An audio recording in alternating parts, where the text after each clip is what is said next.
안녕하세요, 여러분. 이 채널은 한국어입니다. 방문해 주셔서 감사합니다. As you may or may not know, Korean speech has different levels of politeness depending on who you're speaking to. You cannot ignore this because using the incorrect politeness level can and most likely will lead to misunderstandings.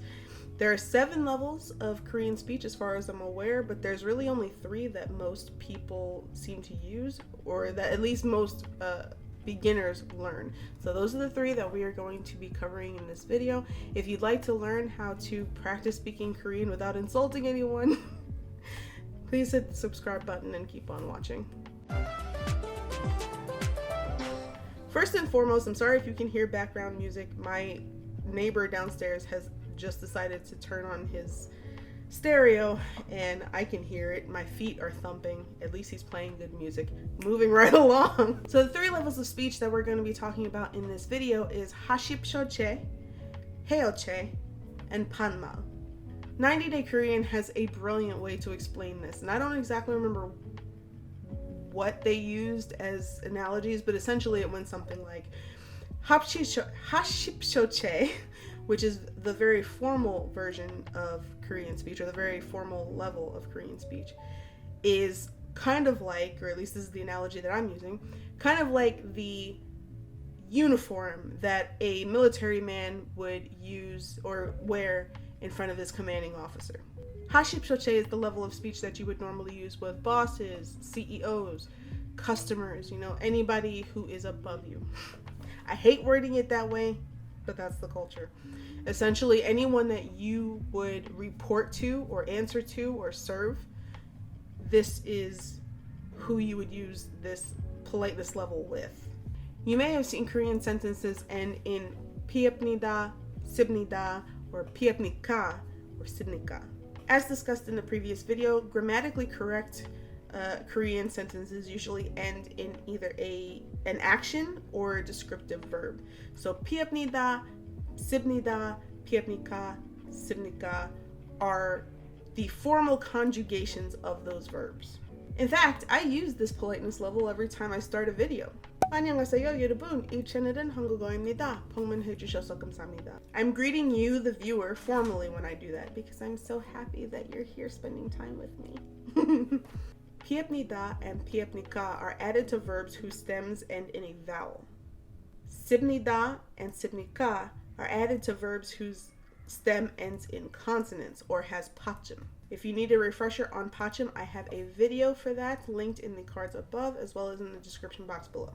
Piepnida and sibnida are usually used for statements. Piepnika and sibnika are usually used for questions. So hada means to do. If you say habnida, it might mean I'm doing it, I do it, please do it. Piepnika, do I do it? Mokda is to eat. Moksibnida might mean I eat, you eat, I'm eating, please eat. Moksibnika might mean are you eating? Now on to heoche. So hashipshoche is the military uniform of Korean speech. Heoche is like the business casual slacks and blazer. This level of speech is sometimes referred to as formal, sometimes it's referred to as polite, sometimes it's even referred to as casual. I consider it to be polite because it's right in the middle of formal and casual. When you hear Korean people speak, you normally will hear their sentences end in yo. For more information about how to conjugate verbs with this politeness level, you can also again check the video in the cards above or in the description box below. You can use this politeness level with almost anyone and you'll be safe. Unlike hashipshoche, this politeness level ends the same way, whether it's a statement or a question. So for hada, if I say heo, it could be do it or I'm doing it. If I say heo, do I do it? For mokda, mogoyo could be I'm eating, I eat, you eat. Mogoyo, are you eating? Do you eat it? And now for the last politeness level, panmal. 여러분, 저의 말을 들으세요. Okay? Panmal is like the hoodie and sweatpants of Korean language. It's cute, it's comfortable, You will probably get in trouble if you wear sweatpants and a hoodie to your office or in front of your commanding officer, right? You can wear this, these sweatpants and hoodie to your best friend's house or to your sibling's house with, your close family, your significant other, right? This is the most informal version of Korean speech. As such, panmal should only be used with people you are close with, people who are younger than you, or people who have granted you the permission to use this level of speech with them. When using panmal, think of the verb in the yo form and then just drop yo. For hada, it was heyo, you just say hey. So if I say 준비해, 준비 means preparation. If I say 준비해 or 준비하다 means to be ready, right? Or maybe to get ready.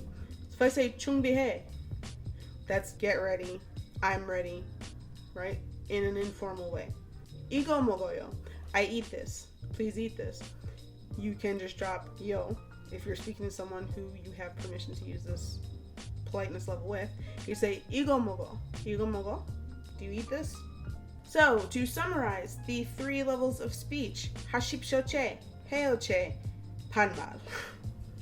By the way, 하십쇼체 and 해요체 are both considered to be 존댓말, which is why 해요체 sometimes is considered to be formal speech. 피읍니다, 씁니다 is formal speech and used to respect someone older or of a higher rank than you.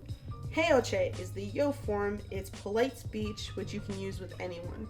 판말 is the casual speech meant to be used only with people with whom you are close or with whom you have permission to speak casually. A word of advice though, you might be thinking to yourself, you know what? I'm just going to go for the formal speech because, that way I'm being respectful to everyone and I can't get in trouble, right? That's what I thought in the beginning and quickly learned that no, 피읍니다 and 씁니다 are very formal. So I think you will get strange looks from people even if you're not close with them, if you just start speaking in the highest form and you're not serving them, it's just someone that you meet on the street. I get the gist, I get the feeling that yo is more appropriate. That being said, also, if you are, let's say you have a language exchange partner and they say, hey, let's use panmal together.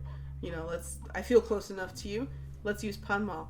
And you start speaking to them with yo or pietnita, you're essentially telling them, we're not close enough for you to be speaking panmal with me, even if that's not the intention, right?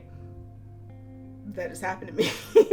That has happened to me where I've had a native Korean say, hey, how come you still use yo with me?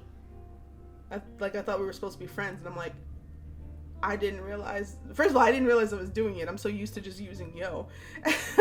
and also I didn't realize that it was actually it could potentially hurt someone's feelings if they have this opinion that y'all are close and then you just start using yo with them. So that's something to think about. Each politeness level is appropriate in certain situations. It's good that you should know that and use them appropriately. If this video helped you, please give it a big thumbs up. Please subscribe to the channel for more. This playlist is kind of over. I think these are the basics. If there's anything else that I think of, I'll add to it. But I think at this point, if you know what politeness level to use, if you know how to conjugate verbs, if you know how to read Hangul, you can actually start studying now. I don't know what the next video will be, but we're gonna figure it out, kids. Anyway, thanks again for watching, and I will see you in the next video. 안녕히 가세요. Happy studying.